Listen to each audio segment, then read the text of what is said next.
pour faire le service et pour offrir des sacrifices à l'Éternel. Ainsi, par le fait qu'une robe écarlate fut mise sur Jésus-Christ et qu'il reçut à boire avec de l'hysope et de l'eau, ainsi que du sang sortir de lui quand il perçait sa côte, et aussi le fait que ses cheveux étaient blancs comme de la laine quand l'apôtre Jean le vit, tout cela pour dire qu'en mourant sur la croix, Jésus-Christ ôte les péchés de quiconque croit en lui et purifie le croyant de toute iniquité. D'où la parole de Dieu dit dans 1 Jean chapitre 1 verset 9, nous, si nous confessons nos péchés, il est fidèle et juste pour nous les pardonner et pour nous purifier de toute iniquité. C'est donc par l'œuvre que Jésus-Christ a accomplie sur la croix que quiconque croit en lui a accès à tout ce que Dieu a destiné pour cette personne. D'où la nécessité de confirmer la mort de Jésus-Christ, qui est le testateur, afin que le croyant puisse revendiquer ce qui lui appartient de droit, c'est-à-dire par droit de naissance.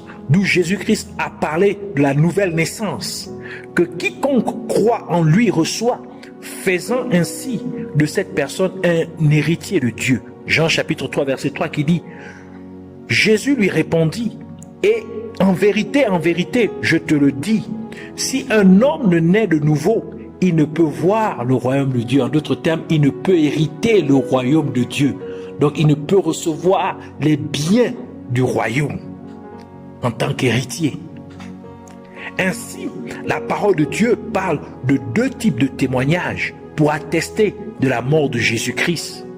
Elle parle qu'il y a trois témoignages au ciel, donc trois qui témoignent au ciel, qui s'accordent, et ainsi que les trois témoignages sur terre.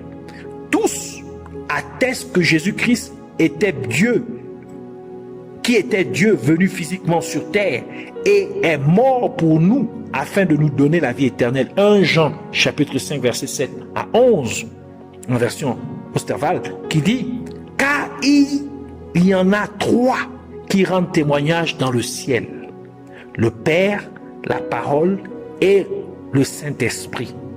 Et ces trois-là sont un. Il y en a aussi trois qui rendent témoignage sur la terre, l'Esprit, c'est-à-dire le Saint-Esprit, l'eau et le sang. Et ces trois-là se rapportent à une seule chose. Donc, ils s'accordent. Ils sont un dans leur témoignage. Si nous recevons le témoignage des hommes, le témoignage de Dieu est d'un plus grand poids. Or, c'est là le témoignage que Dieu a rendu à son Fils. Celui qui croit au Fils de Dieu a le témoignage de Dieu en lui-même. Celui qui ne croit point Dieu le fait menteur, puisqu'il n'a pas cru au témoignage que Dieu a rendu de son Fils. Et voici le témoignage que Dieu a donné, la vie éternelle. Et cette vie est dans son Fils. En effet, les trois choses qui sont sorties de Jésus-Christ témoignant de sa mort sont le sang de Jésus, l'eau et son esprit. Donc Jean chapitre 19 verset 34 qui dit, mais un des soldats lui perça le côté avec une lance et aussitôt il sortit du sang et de l'eau.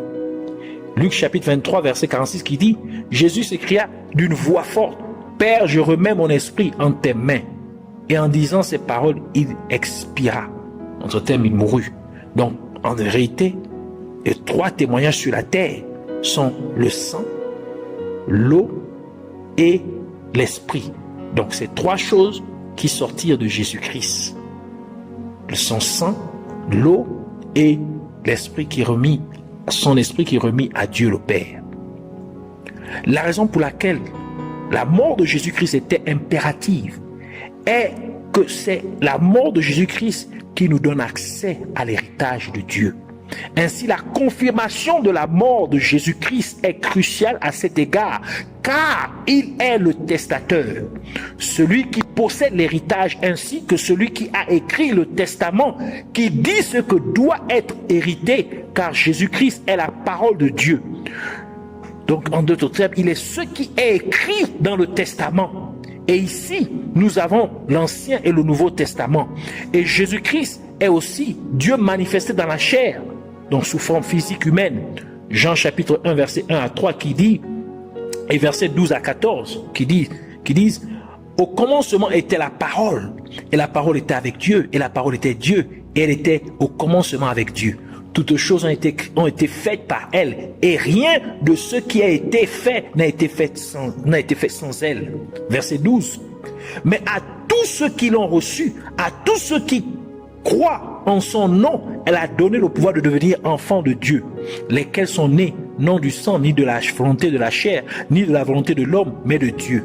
Et la parole a été faite chair, et elle a habité parmi nous, pleine de grâce et de vérité. Et nous avons contemplé sa gloire, une gloire comme la gloire du Fils unique venu du Père. Par conséquent, grâce à l'œuvre que Jésus-Christ a accomplie sur la croix, nous avons accès à toutes les bénédictions spirituelles, comme le déclare la parole de Dieu dans Éphésiens chapitre 1 verset 3 qui dit « Béni soit Dieu, le Père de notre Seigneur Jésus-Christ, qui nous a bénis de toutes sortes de bénédictions spirituelles dans les lieux célestes en Christ, en Jésus-Christ. » Encore une fois, grâce à l'œuvre que Jésus-Christ a accomplie sur la croix, nous avons accès à la guérison divine. 1 Pierre chapitre 2 verset 24 qui dit « Lui qui a porté lui-même nos péchés en son corps sur le bois, c'est-à-dire sur la croix, afin que, morts au péché, nous vivions par la justice. Lui, par ses meurtrissures, duquel vous avez été guéris. » Donc nous avons été guéris par les meurtrissures de Jésus-Christ qu'il a subi à la croix, dans l'œuvre de la croix. Et grâce à l'œuvre de Jésus que Jésus-Christ a accomplie sur la croix, nous avons été enrichis. Donc nous sommes devenus riches. 2 Corinthiens chapitre 8 verset 9 qui dit « Car vous connaissez la grâce de notre Seigneur Jésus-Christ, qui pour vous s'est fait pauvre, de riche qu'il était, afin que par sa pauvreté,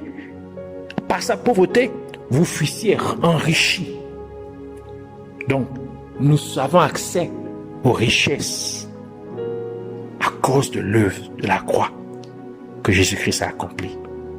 Et encore une fois, à cause de l'œuvre que Jésus-Christ a accomplie sur la croix, nous ne sommes plus maudits, mais bénis. Même avec la bénédiction que Dieu a promise à Abraham. Galates chapitre 3, verset 13 à 14 qui dit « Christ nous a rachetés de la malédiction de la loi, étant devenu malédiction pour nous, car il est écrit, maudit est quiconque est pendu au bois, donc à la croix, afin que la bénédiction d'Abraham eût pour les païens son accomplissement en Jésus-Christ, et que nous reçussions par la foi l'Esprit qui avait été promis. » Et ce n'est pas n'importe quel type de bénédiction, mais une telle bénédiction qui serait clairement remarquée parmi toute autre bénédiction, comme Dieu l'a dit à Abraham dans Genèse chapitre 22 verset 16 à 18 qui dit « Et dit, je te le jure par moi-même, parole de l'Éternel, parce que tu as fait cela et que tu n'as pas refusé ton fils, ton unique, je te bénirai et je multiplierai ta postérité comme les étoiles du ciel et comme le sable qui est sur le bord de la mer, et ta postérité possédera la porte de ses ennemis. Toutes les nations de la terre seront bénies en ta postérité parce que tu as obéi à ma voix. » Et c'est pourquoi Jésus-Christ a dû mourir sur une croix, et non d'aucune autre manière, car la croix donne deux types d'opérations arithmétiques. Mis sur le côté, lorsqu'on prend une croix, on le met on pose sur le côté, elle forme le signe de la multiplication. Et si on prend la croix, on la positionne de manière droite, elle forme le signe de l'addition. Cela veut dire que l'œuvre que Jésus-Christ a accomplie sur la croix ne soustrait rien de bon à votre vie, mais elle ajoute ou multiplie plutôt de bonnes choses dans votre vie. Et la chose la plus importante que l'œuvre que Jésus a accomplie sur la croix ajoute à votre vie ou à celui qui croit en Jésus-Christ est la vie éternelle. C'est la chose la plus importante. Au-delà d'autres choses que nous avons mentionnées, la bénédiction, la richesse, la guérison divine, toutes sortes de bénédictions spirituelles. Pour ne citer que celle-là. C'est donc à l'autel de la croix que la prière des croyants est exaucée. C'est là que le sang de Jésus-Christ coule sur la prière du croyant. Et le sang de Jésus-Christ déclarant que ce n'est pas en vain que Jésus-Christ a versé son sang. Et que bien que la personne ait mal agi, son sang et son esprit sont toujours là. Et Jésus-Christ rappelle à Dieu, le Père, son sang qui a été versé. Ensuite, une fois que la prière a passé le 7e autel, Dieu va déclarer ainsi que ni les lois de la famille, ni les oppositions de l'ennemi, ni le péché n'arrêteront l'accomplissement de cette prière. Et Dieu donnera au-delà de ce que le croyant aurait demandé.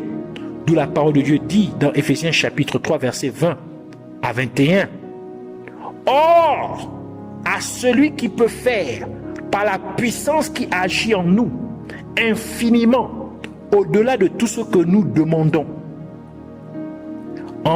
ou pensons, à lui soit la gloire dans l'Église et en Jésus-Christ dans toutes les générations au siècle des siècles.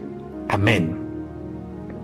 Ensuite, la réponse de la prière du croyant sera transmise à l'ange du Seigneur afin qu'il puisse la livrer au croyant. C'est ainsi que votre prière est exaucée. Alors il est important pour tout un chacun de s'accaparer de ces révélations et de s'aligner, c'est-à-dire de vivre selon ces enseignements, afin que notre vie de prière soit plus efficace, afin que chaque fois que nous ouvrons notre bouche pour prier, nous puissions voir l'exaucement à notre prière, afin que nous devenions des personnes, des êtres humains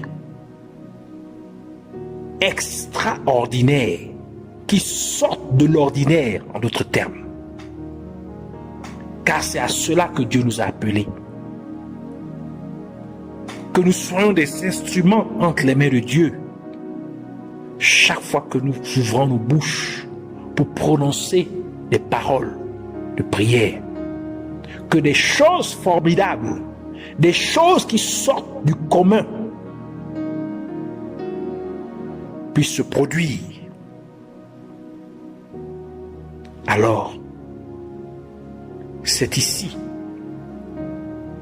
que nous allons clôturer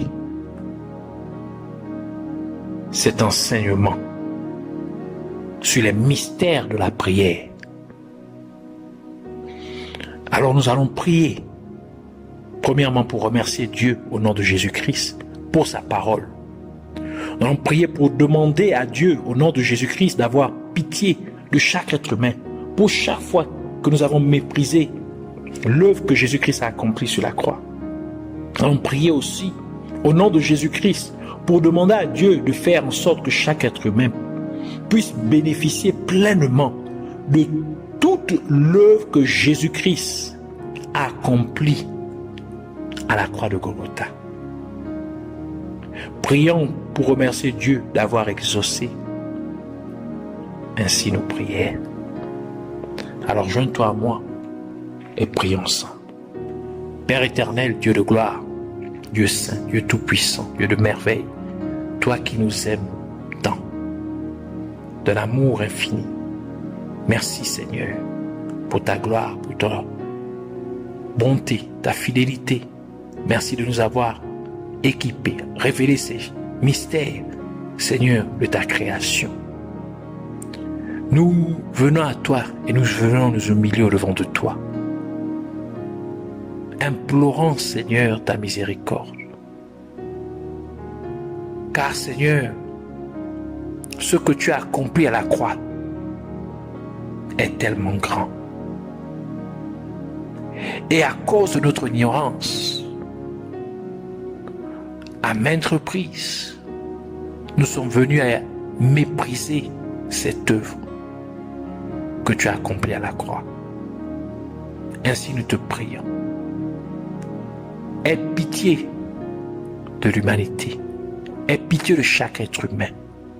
Pour chaque fois que nous avons foulé cette œuvre de la croix à terre. Pour chaque fois que nous avons méprisé cette œuvre, pardonne-nous. Puisses-tu aussi le sanctifier une fois de plus par ton sang. Oui, ce sang qui a coulé à la croix de Golgotha. Nous te prions, Seigneur, cette œuvre, Seigneur, procure tellement de bienfaits. Seigneur, ne la laisse point être en vain dans la vie de chaque être humain, mais qu'au contraire, qu'elle puisse prendre son plein sens, qu'elle puisse avoir pleinement son efficacité dans chacune de nos vies, au nom de Jésus-Christ, dans la vie de chaque être humain, Seigneur, que ton œuvre, l'œuvre que tu as accomplie à la croix de Golgotha, puisse avoir son plein recours, qu'elle puisse aboutir pleinement, afin que chaque être humain puisse bénéficier, puisse en tirer profit de ce que tu as accompli, que nous ne rations point, Seigneur, ce que tu as accompli.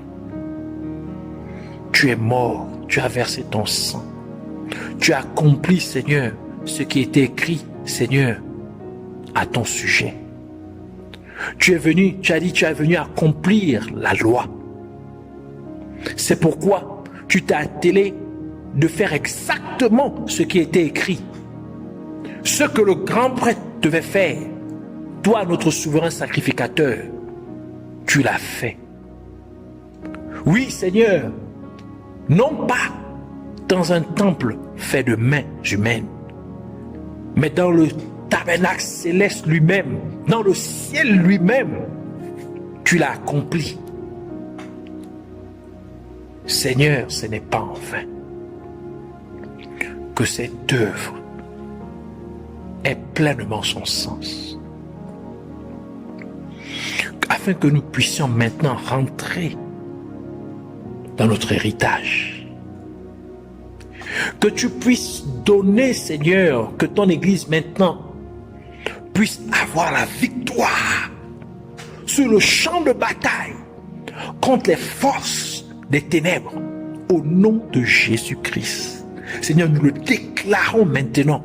De même que Moïse était sur le haut de la colline et qu'il brandissait la verge de Dieu, et que à cause de cela, Josué ait pu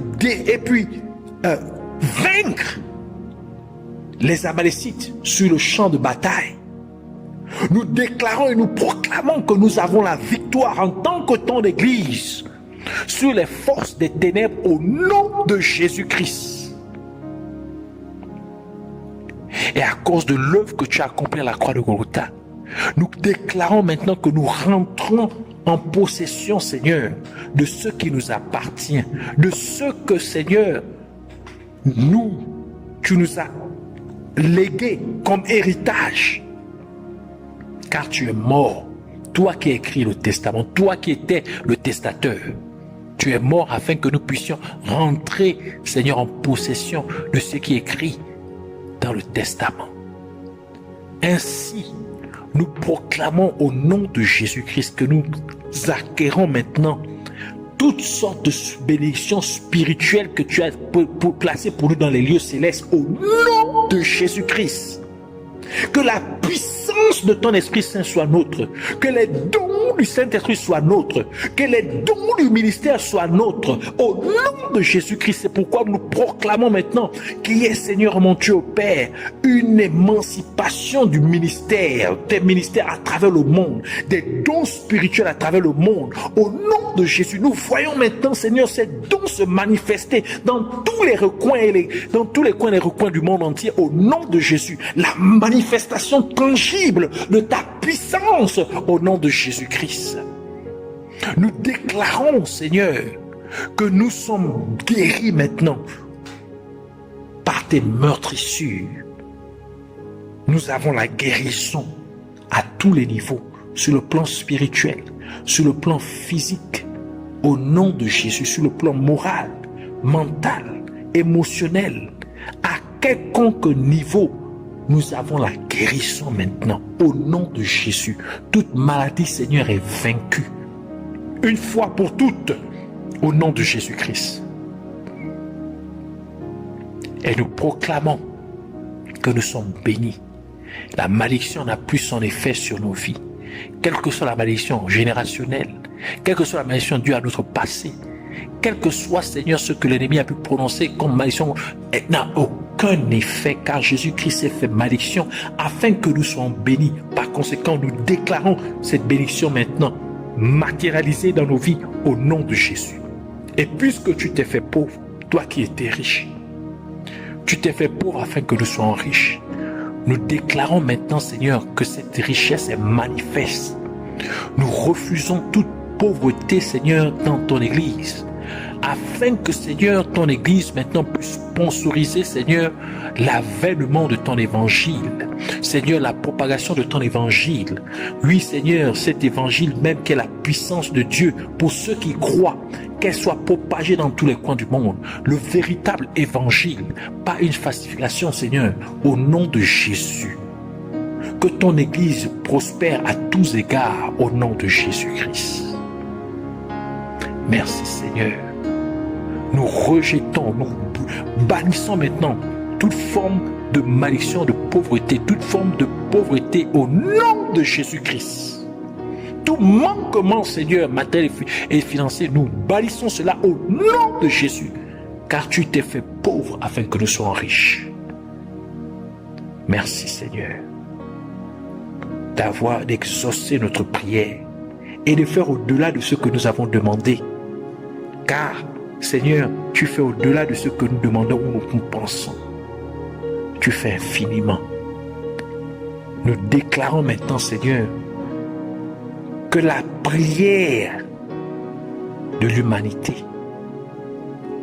prend maintenant une autre dimension, prend son avènement. Que l'intercession s'élève à travers le monde au nom de Jésus. Et qu'il y ait une révolution à travers le monde de la prière. Que notre prière maintenant soit efficace, effective, au nom de Jésus-Christ. Que tu sois élevé, glorifié, magnifié. Nous te disons merci de nous avoir exaucés. Amen. Soyez bénis.